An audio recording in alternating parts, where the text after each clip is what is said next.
প্রিয় নবম শ্রেণীর শিক্ষার্থীবৃন্দ, আসসালামু আলাইকুম। আশা করি যে যেখান থেকে আমাদের এই ভিডিওটি দেখতেছো, হোপফুলি সবাই ভালো আছো, সুস্থ আছো এবং সুন্দরভাবে তোমাদের পড়াশোনাকে চালিয়ে যাচ্ছ। আজকে আমি তোমাদের সামনে উপস্থিত হয়েছি তোমাদের নবম শ্রেণীর বিজ্ঞান বই থেকে একটি স্পেশাল পর্ব নেওয়ার জন্য। আমি মূলত পঞ্চম অধ্যায় তোমাদের বইয়ের যে অধ্যায় শিরোনাম হচ্ছে পদার্থের গঠন, এই অধ্যায় থেকে একটি স্পেশাল পর্ব নেব।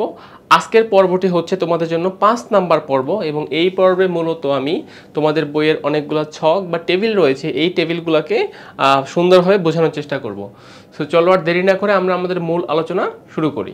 গত পর্বে আমি তোমাদের সাথে এই বিষয়গুলো আলোচনা করেছিলাম যে এখানে দেখো এই যে টেবিলটা, এই টেবিলটাই কিন্তু তোমাদেরকে বোঝানো হয়েছিল যে প্রধান শক্তি স্তরকে কি দ্বারা রিপ্রেজেন্ট করা হয়, সূত্র কি, সেখানে প্রত্যেকটা শক্তি স্তরে কতগুলো করে ইলেকট্রন থাকতে পারবে, এই বিষয়গুলোই আমি লাস্ট পর্বে তোমাদের সাথে আলোচনা করেছিলাম। লাস্ট পর্বে আমরা আরও কয়েকটা বিষয় আলোচনা করেছিলাম। এর মধ্যে অন্যতম ছিল হচ্ছে এইটা যে প্রধান শক্তি স্তরের সাথে উপশক্তি স্তরের যে ধারণা, আমরা উপশক্তি স্তর নিয়ে কথা বলেছিলাম। সেই উপশক্তি স্তরের ধারণা থেকে আমরা ফার্স্টে যেই এল এর মানগুলো আমরা কোন সূত্রের সাহায্যে নির্ণয় করব, এল এর মান অনুযায়ী কিভাবে আমরা এসপিডিএফ নিয়ে আসব, এবং ফাইনালি এই যে প্রত্যেকটা উপশক্তি স্তরের যে নাম 1s 2s 2p 3s 3p এগুলোকেও আমরা কিভাবে আইডেন্টিফাই করব, এই বিষয়গুলোকে আমরা লাস্ট পর্বে তোমাদের সাথে আলোচনা করেছিলাম। তো আজকের পর্বের মূল আলোচনা হবে যে আমরা কিন্তু এই টেবিলটাকে সম্পূর্ণ করতে পারি নাই। তো আজকের পর্বের কাজই হবে যে এই টেবিলটা সম্পূর্ণ করা। তো আমরা এতটুকু পর্যন্ত ক্লিয়ার হয়েছিলাম যে প্রধান শক্তি স্তরের সাথে উপশক্তি স্তরগুলোর সম্পর্কটা কি, উপশক্তি স্তরগুলোর এই যে এল এর মানের উপর ভিত্তি করে যে আমরা এসপিডিএফ এগুলো কিভাবে আসে, এবং অরবিটাল বা উপশক্তি স্তরের নাম যেরকম 1s, তারপর 2s 2p 3s 3p 3d এগুলো পর্যন্ত আমরা লাস্ট পর্বে কভার করেছিলাম। তো আজকের পর্ব কিন্তু মূলত আলোচনা শুরুই হবে এখান থেকে এসপিডিএফ কে কেন্দ্র করে, কারণ লাস্ট পর্ব যেহেতু আমরা সেই পর্যন্ত শেষ করেছি, এই পর্বে আমরা এসপিডিএফ থেকে মূলত আমাদের আলোচনাটা শুরু করব। তো দেখো সেখানে কি হচ্ছে যে আমরা আজকে লিখেছি যে এসপিডিএফ এর ইলেকট্রন ধারণ ক্ষমতা, অর্থাৎ এসপিডিএফ কে কতগুলো ইলেকট্রন ধারণ করতে পারবে, আমরা মূলত সেই বিষয়টাকে এখন বিস্তারিতভাবে জানার চেষ্টা করব। তো এইখানেও কিন্তু একটা সূত্র আসবে, সেই সূত্রটা কি 2 × 2l+1, সূত্র হচ্ছে 2 × 2l+1, মানে এস কয়টি ইলেকট্রন নিবে, পি কয়টি ইলেকট্রন নিবে, ডি কয়টা নিবে, এফ কয়টা নিবে, ঠিক আছে। তো আমরা এখন এই বিষয়গুলো হচ্ছে আলোচনা করার চেষ্টা করব। তো মূল কথা হচ্ছে যে এই ইলেকট্রন বিন্যাসে সকল কিছুই সূত্র নির্ভর, মানে সূত্রের উপর ডিপেন্ড করে হয়। কেউ কখনোই তার মন গড়া ইলেকট্রন দিতেও পারবে না, আবার মন গড়া ইলেকট্রন নিতেও পারবে না। তো সেই হিসাব করে আমাদেরকে জাস্ট এই বিষয়টা মানে দেখতে হবে আর কি। তো সবার আগে আসো এস, তাহলে সূত্র সবার জন্য সেম, সবার জন্য একটাই সূত্র 2 × 2l+1, সবার জন্য আমরা ঠিক একটা সূত্রই হচ্ছে ব্যবহার করব 2 × 2l+1। আচ্ছা, সো এস এর জন্য কি হচ্ছে দেখো 2 × 0। আচ্ছা, 0 কেন খেয়াল করো, এখানে একটা বিষয় একটু লক্ষণীয়, সেই বিষয়টা হলো এই যে দেখো এল বরাবর এখানে আমি 0 লিখছি, এবারে এখানে লিখছি হচ্ছে 1, তারপর লিখছি হচ্ছে গিয়ে 2, আর তারপর লিখছি হচ্ছে গিয়ে 3, বাকি দেখো আর কোথাও কোনো চেঞ্জ নেই। তো এই এল বরাবর 0 লেখা হচ্ছে এই জন্য, কারণ আমি আগেই বলেছিলাম যে এল যখন 0 হয় তখন আমরা সেখানে এস কে রিপ্রেজেন্ট করি, অর্থাৎ এস তখনই হবে যখন এল এর মানটা 0 হবে। আবার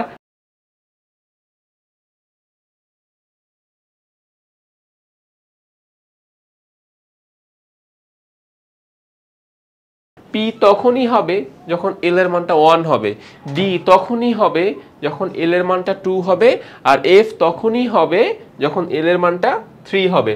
তো আমরা এস এর জন্য 2 × 2l+1 এই যে সূত্র দিলাম, দিয়ে এইখান থেকে দেখো এখন কাউন্ট করো, 2 × 0 মানে কত 0, 0+1 মানে হচ্ছে 1, 1 × 2 মানে হচ্ছে গিয়ে 2, অর্থাৎ এস এ আমরা দুইটা ইলেকট্রন রাখতে পারবো। আচ্ছা, পিতে কি হয় দেখো 2 × 1 মানে 1, সরি 2 × 1 মানে হচ্ছে 2, 2+1 মানে 3, 3 × 2 মানে 6, তার মানে পিতে ইলেকট্রন রাখতে পারবো আমরা 6টা। আর এই জায়গাতে 1 কেন লিখলাম, কারণ আগের সূত্রে দেখো আমরা বলেছিলাম যে এল এর মান যখন 1 হবে তখন আমরা পি কে রিপ্রেজেন্ট করব, তার মানে পি এর যত কাহিনী সব জায়গাতেই তো আমরা এল এর মানটাকে 1 ধরবো, এবং এখানেও কিন্তু জাস্ট ওই কাজটাই করা হচ্ছে।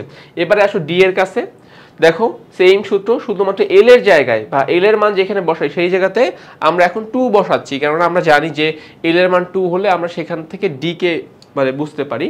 তাহলে 2 × 2 + 1 তার মানে হচ্ছে কি 4 + 1 মানে 5, 5 × 2 মানে হচ্ছে 10। আর f এর জন্য 2 × 3 মানে হচ্ছে গিয়ে 6, 6 + 1 মানে হচ্ছে গিয়ে 7, 7 × 2 মানে হচ্ছে গিয়ে 14। তাহলে এইভাবে আমরা প্রত্যেকটা যেই অংশগুলো থাকে এই অংশগুলোর আমরা কে কয়টা ইলেকট্রন নিতে পারবে এই ইলেকট্রন নেওয়ার যে ক্ষমতাটা সেই ক্ষমতাটা আমরা চাইলে সহজেই আইডেন্টিফাই করে ফেলতে পারি। তাহলে আমরা এতটুকু ক্লিয়ার যে এস সর্বোচ্চ ইলেকট্রন নিতে পারবে 2টা, পি সর্বোচ্চ ইলেকট্রন নিতে পারবে 6টা, আর হচ্ছে গিয়া যে ডি সর্বোচ্চ ইলেকট্রন নিতে পারবে 10টা, আর এফ সর্বোচ্চ ইলেকট্রন নিতে পারবে 14টা। এখানে মনে রাখতে হবে কথাটা সর্বোচ্চ, সর্বোচ্চ। এস যে সবসময় 2টা নিবে এমনটা না, কখনো কখনো তার উপর একটাও থাকতে পারে। আবার পি যে সবসময় 6টা নিবে এমনটা না, সে একটাও নিতে পারে, 2টাও নিতে পারে, 3টাও নিতে পারে, 4টাও নিতে পারে, 5টাও নিতে পারে, বাট হাইয়েস্ট 6টা। পি 6টার বেশি ইলেকট্রন সে কখনোই গ্রহণ করতে পারবে না, ডি 10টার বেশি ইলেকট্রন সে কখনোই গ্রহণ করতে পারবে না, আর এফ 14টার বেশি ইলেকট্রন সে কখনোই গ্রহণ করতে পারবে না। তাহলে আমরা মোটামুটি এখান থেকে এতটুকু ক্লিয়ার হয়ে গেলাম যে এসপিডিএফ কে কতগুলো ইলেকট্রন নিবে। এবারে চলো আমরা আমাদের আগের চার্ট বা আগের যে আমাদের অংশটা ছিল আমরা এবার যাচ্ছি সেই অংশে। তো দেখো আমাদের এই অংশ থেকে এবারে আমাদের এই বিষয়গুলো একটু বুঝতে হবে। আমরা লাস্ট পর্বে যতটুকু শেষ করেছি আমরা সেইখানের তার পরবর্তী অংশ থেকে আমরা তোমাদের জন্য আলোচনাটা শুরু করতে চাচ্ছি। আচ্ছা ওকে, সো দেখো আমরা এখন এখান থেকে মেইনলি কাজগুলোকে আমরা কিভাবে সমাধান করব সেটা জাস্ট তোমাদের সামনে বুঝিয়ে দেওয়া হচ্ছে। ওকে, সো লাস্ট পর্বে আমরা এই 1s 2s 2p 3s 3p 3d 4s 4p 4f 5s 5p 5d 5f 6s 6p 6d 7s 7p 8s এইগুলো আমরা আলোচনা করেছিলাম। এবারে আসো, তোমরা একটু আগেই দেখেছো যে এস কয়টি ইলেকট্রন নিতে পারে, এখান থেকে এস ইলেকট্রন নিতে পারে 2টা। তো তাহলে প্রথম যে 1s সেই 1s এ আমরা কয়টি ইলেকট্রন রাখতে পারবো? 2টা। 1s এ আমরা 2টা ইলেকট্রন রাখতে পারবো। আচ্ছা এবারে দেখো 2s 2p, 2s এবং 2p, তাহলে এখানেও s আছে, তাহলে সেই s এর পরিবর্তে আমি 2টি ইলেকট্রন দিতে পারবো। আবার এখানে p আছে, এই আমরা জানি যে p ইলেকট্রন নিতে পারে 6টা, তাহলে p এর জায়গায় দেখো p এর জায়গায় s এর জন্য ইলেকট্রন হবে 2টা, p এর জন্য ইলেকট্রন হবে 6টা। তাহলে দেখো দ্বিতীয় যে কক্ষপথটা আমার থাকবে, দ্বিতীয় কক্ষপথে আমি মোট ইলেকট্রন দিতে পারবো 8টা। এই 8টাকে 2 ভাগে ভাগ করব, s কে দিব 2টা, p কে দিব 6টা, মোট 8টা হয়ে গেল। তৃতীয় যেই শক্তি স্তর আছে সেই শক্তি স্তরে ইলেকট্রন হতে পারবে 18টা। দেখো তাহলে 18টা হবে কিভাবে, s কে দিব 2টা, p কে দিব 6টা, d কে দিব 10টা। তাহলে s 2, p 6, d 10, সমগ্র পার্টটাকে যোগ করলে আমরা পাচ্ছি মোট 18 বা 18। তার মানে বোঝা যাচ্ছে যে 3 নম্বর শক্তি স্তরে মোট ইলেকট্রন হতে পারবে কয়টা? 18টা।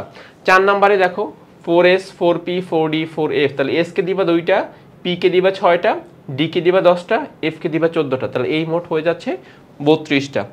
আচ্ছা 5 এর জন্য ঠিক সিমিলার কেস, যে 5s 5p 5d 5f, তাহলে দেখো 2 6 10 14 করলে আমরা এখান থেকে পাচ্ছি 32টা। 5 থেকে পাচ্ছি আমরা 32টা। 6 থেকে কি হচ্ছে দেখো 6s 6p 6d, তার মানে s হচ্ছে 2, p হচ্ছে 6, d হচ্ছে 10, এই মোট 18টা। 7 থেকে 7s 7p, তার মানে s হচ্ছে গিয়ে 2টা আর p হচ্ছে গিয়ে 6টা, মোট হচ্ছে 8টা, আর 8s হচ্ছে গিয়ে 2। তাহলে আমরা এইভাবে প্রত্যেকটা অরবিটালকে কয়েকটা অংশে বিভক্ত করে সেই বিভক্ত অংশগুলোকে আমরা ইলেকট্রন দিলাম। ওকে, ফাইনালি আসো আমরা আরেকবার মিলানোর চেষ্টা করি 2n² সূত্র অনুযায়ী, অর্থাৎ আমাদের যে সূত্র ছিল 2n², প্রধান শক্তি স্তরে আমরা যে ইলেকট্রনগুলো দিব। তো দেখো প্রথম শক্তি স্তরে n যদি 1 হয় তাহলে এই সূত্রের উপর যদি আমরা 1 বসাই তাহলে আমরা সেখানে ইলেকট্রন পাচ্ছি 2টা। তাহলে সেই 2টি ইলেকট্রন মূলত যাবে কার কাছে? অনলি এই যে s এর কাছে, 1s। তার মানে প্রথম শক্তি স্তরে 2টি ইলেকট্রন থাকতে পারে, সেই 2টি ইলেকট্রন শুধুমাত্র আমি 1s কে দিয়ে দিব। এবারে 2n² সূত্র অনুযায়ী দ্বিতীয় শক্তি স্তরে ইলেকট্রন থাকতে পারে কয়টা? 8টা। সেই 8টাকে আমি 2 ভাগে ভাগ করব, 2s কে দিব 2টা, 2p কে দেব 6টা, তাহলে এই মোট 6 আর 2 যোগ করলে 8। তাহলে দেখো এই সূত্র অনুযায়ী 8 হচ্ছে, আবার s এবং p এর যোগফলও কিন্তু 8 হচ্ছে। তার মানে আমাদের যেই প্রসেসটা ঠিক আছে এটা আমরা বুঝতে পারলাম। কেননা এই দুইটা নাম্বার অবশ্যই অবশ্যই মিলতে হবে, না মিললে তো আসলে একটা কোশ্চেন থেকে যাবে যেটা হয় কিভাবে। এখান থেকেও আমরা দেখতে পাচ্ছি 8টা ইলেকট্রন, আবার এখানেও 6 এবং 2 যোগ করে দেখতে পাচ্ছি 8টা ইলেকট্রন। এখানে কোনো কিছুই কিন্তু নিজের মন গড়া বসানো হচ্ছে না, সকল কিছু সূত্রের সাহায্যে ভ্যালু ইনপুট করে করে করে করে আমরা জাস্ট এখানে এগুলোকে বসাচ্ছি। 3 নাম্বার কক্ষপথ ইলেকট্রন হতে পারে 18টা, এবং এখান থেকে আমরা দেখো 3s 3p 3d দেখতে পাচ্ছি, তার মানে 3 জনকে যোগ করলে কত হয়ে যাচ্ছে, 18 হয়ে যাচ্ছে। 4 থেকে চতুর্থ কক্ষপথ ইলেকট্রন হতে পারে 32টা, এবং দেখো 4s 4p 4d 4f এদেরকে যোগ করলেও কিন্তু ইলেকট্রন কয়টা হয়, 32টা। তার মানে 32টা ইলেকট্রনকে আমি 4 ভাগে ভাগ করতেছি, s কে দিচ্ছি 2টা, p কে দিচ্ছি 6টা, d কে দিচ্ছি 10টা, f কে দিচ্ছি 14টা। এভাবে আমরা 4s 4p 4d 4f এদেরকে ডিভাইড করতেছি। আচ্ছা, বাকিগুলো তো সেম আগের মতোই, যে 5 এর কাহিনী 4 এর মতো হয়ে যাচ্ছে, সো জাস্ট 32। 6 এর কাহিনী 3 এর মতো হয়ে যাচ্ছে 18, 7 এর কাহিনী 2 এর মতো হয়ে যাচ্ছে 8, এবং 8 এর কাহিনী 1 এর মতো করে হয়ে যাচ্ছে, সেটা হচ্ছে গিয়া 2। অর্থাৎ সর্বশেষ যে আমাদের 2n² সূত্র, এবং এই 2n² সূত্রের সাথে যে অরবিটালগুলোকে যে আমরা বিভক্ত করলাম, এই অংশটুকু আমরা প্রপারলি বুঝতে পেরেছি। আচ্ছা, ওকে, নেক্সটে দেখো, তাহলে পুরা চার্টটাকে যদি আমি তোমাদের সামনে একটু দেখাতে চাই, তাহলে আশা করি তোমরা এটাকে ভালো মতোই বুঝতে পারবা পুরা চার্টটা। আচ্ছা, সেটা কি ছিল, ফার্স্টে আমরা n এর মান বসিয়েছি, n এর মানের সাথে আমরা l এর মানগুলো, এই যে সূত্র দেখো 0 থেকে n-1 পর্যন্ত, তাহলে এই সূত্রেতে আমরা এই ভ্যালুগুলো ইনপুট দিয়েছি। এবারে l এর মান অনুযায়ী উপশক্তি স্তরের নাম, 0 হলে s, 1 হলে p, 2 হলে d, 3 হলে f, এইভাবে আমরা এগুলো বসিয়েছি। উপশক্তি স্তরের নামগুলো আবার দেখো শুধুমাত্র s আসছে, মানে শুধুমাত্র 0 আসছে বিধায় 1s, 0 আর 1 আসছে বিধায় 2s 2p, আর 0 1 2 আসছে তার মানে কি 3s 3p 3d, 0 1 2 3 আসছে তার মানে কি 4s 4p 4d 4f। এইভাবে করে আমরা বাকি ভ্যালুগুলোকেও হচ্ছে সহজে বের করতে পারলাম। দেন মাত্রই জাস্ট যেই কাজটা করলাম, যে এখান থেকে আমরা কি করলাম, যে এসপিডিএফ এর ইলেকট্রন ধারণ ক্ষমতাকে আমরা মিলানোর চেষ্টা করেছি। সো এস 2টা, এসপি 8টা, এসপিডি 18টা, এসপিডিএফ 32টা। আচ্ছা, আবার আমরা কি করেছি, 2n² সূত্র থেকেও এটা মিলানোর চেষ্টা করেছি, যে 2n² সূত্র অনুযায়ী সেখানে সর্বোচ্চ কয়টি ইলেকট্রন হতে পারে বা কয়টি ইলেকট্রন থাকতে পারে, এই বিষয়টা হচ্ছে আমরা এখানে মিলানোর চেষ্টা করেছি। তো এই হচ্ছে গিয়ে আমাদের এখানকার টেবিলটা। তো আশা করি এই টেবিলটা তোমরা বুঝতে পেরেছো। এবারে চলো আমরা যাবো আমাদের বইয়ের যে টেবিলটা আছে, আশা করি এটা তোমাদের কাছে ইজি মনে হবে। দেখো, বইয়ে তোমাদেরকে এই টেবিলটাই বোঝানো হচ্ছে যে প্রধান শক্তি স্তর, এই শক্তি স্তর অনুযায়ী এল এর মান, শক্তি স্তর অনুযায়ী এল এর মানটা কত হবে, এখানে দেখো এই যে 0 0 1 0 0 1। তো পার্থক্যটা হচ্ছে আমি এখানে এটাকে পাশাপাশি দেখিয়েছি, আমি এখানে যে অংশটাকে সেটাকে আমি পাশাপাশি দেখিয়েছি। দেখো এল 0 1 2 0 1 2 3, আর তোমাদের বইয়ে সেই একই জিনিস উপর নিচ আকার দেখিয়েছে, যেরকম দেখো এই যে 0 1 2, 3 এর জন্য 0 1 2, আর আমার 3 এর জন্য কিন্তু দেখো 0 1 2 আসছিল, বাট আমি সেটাকে উপর নিচ আকারে না দেখিয়ে পাশাপাশি দেখিয়েছিলাম। এবারে বলছিলাম যে অরবিটালের নাম, যে 0 হলে s, 1 হলে p, 2 হলে d। এবারে দেখো ওই যে এইখান থেকে জাস্ট ওই যে আমরা যে এই কাজটা করেছিলাম, যে 1s, তারপর এখান থেকে কি 2s 2p, এখান থেকে 3s 3p 3d, জাস্ট এইভাবে এই সম্পর্কগুলোকে দেখানো হচ্ছে। দেন ওই যে 2 × 2l + 1 সূত্র দিয়ে s নিতে পারে 2টা, p নিতে পারে 6টা, d নিতে পারে 10টা। আবার সবগুলোকে যদি আমরা যোগ করি, 3 নম্বরের জন্য সবগুলোকে যদি যোগ করি, তাহলে কয়টা হচ্ছে, 18টা হচ্ছে। 2 নম্বরের সবগুলো যোগ করলে 8টা হচ্ছে, 1-এর সবগুলো যোগ করলে 2 হচ্ছে। এইটা আবার কিন্তু 2n² সূত্রের সাথেও মিলে যাচ্ছে। তোমাদের বইয়ে জাস্ট এই অংশটুকুই বোঝানো হচ্ছে। ঠিক সিমিলার হবে 4 নম্বর যে পয়েন্টটা, যে 4 এর জন্য আমরা কি পাই, 4 এর জন্য আমরা l এর মান কয়টা পাই, 4টা l এর মান পাবো। তো সেখান থেকে 4s 4p 4d 4f 2 6 10 14, দেন এখান থেকে পাচ্ছি আমরা 32।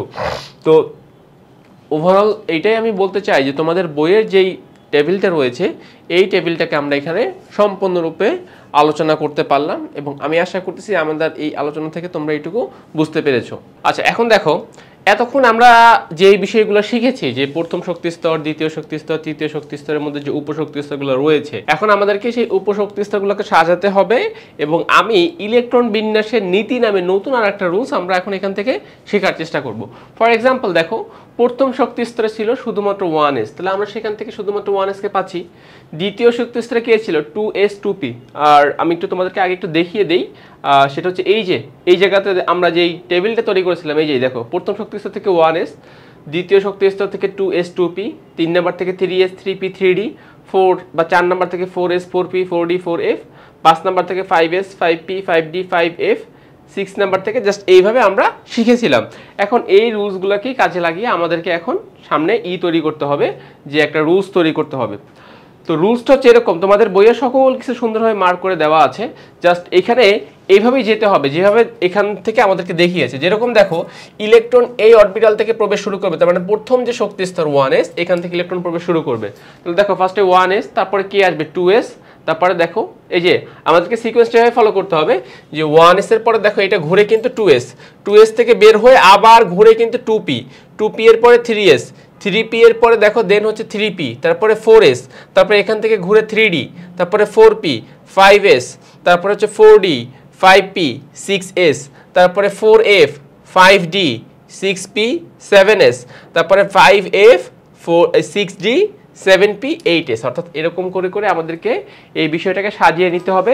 যদি আমরা এই সিকোয়েন্স অনুযায়ী যাই বা এখানে যেভাবে দেখানো আছে সেভাবে যদি আমরা যাই, দেন আমরা এরকম একটা রুলস পাবো। এই যে আমরা এখানে যে রুলসটা দেখতে পাচ্ছি দেখো, 1s 2s 2p 3s 3p 4s 3d 4p, আমরা এরকম একটা রুলস পাবো এবং সেই রুলসটাই হচ্ছে গিয়ে উপরে আমাদেরকে দেখিয়ে দিয়েছে যে এই রুলসটা আসলে আমরা কীভাবে বানাবো।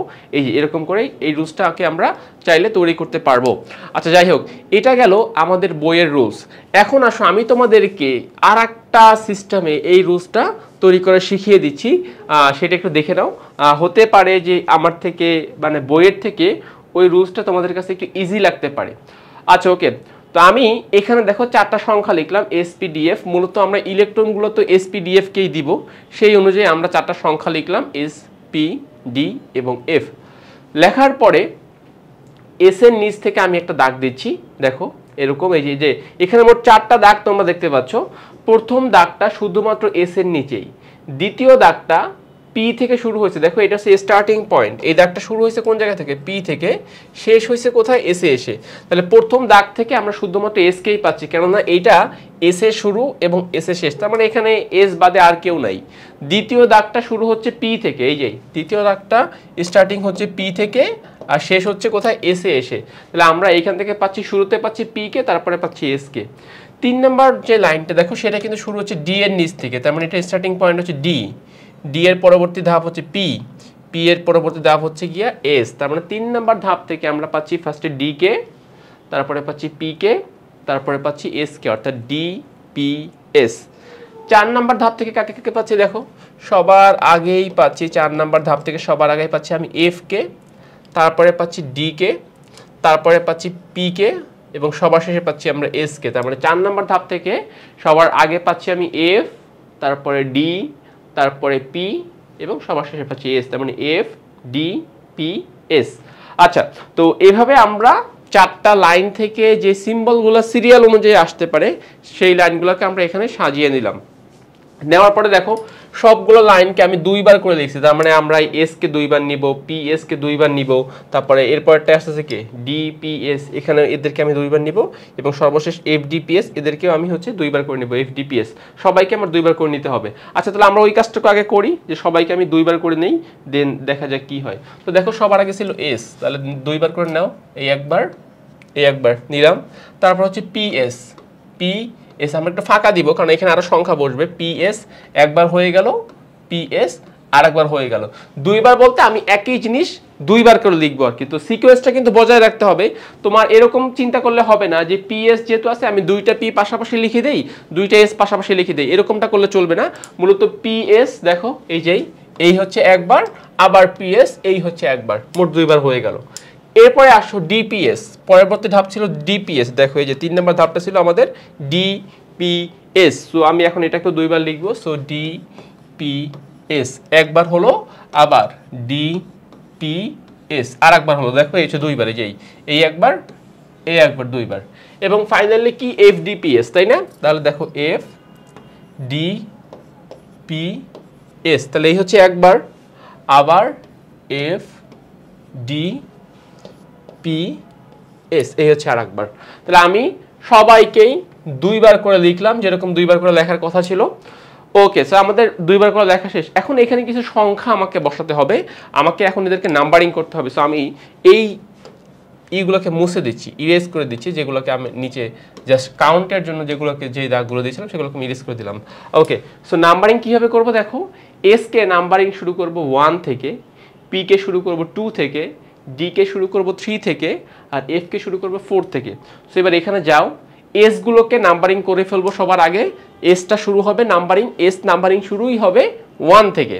সো দেখো তাহলে এটা কি হচ্ছে, এইটা সবার আগে আসছে, তার মানে এটা হবে 1s, এইটা সেকেন্ড সিরিয়ালে আসছে তাহলে এটা হবে 2s, এইটা হবে 3s, এইটা হবে 4s, এইটা হবে 5s, এইটা হবে 6s, এইটা হবে 7s এবং এইটা হবে 8s।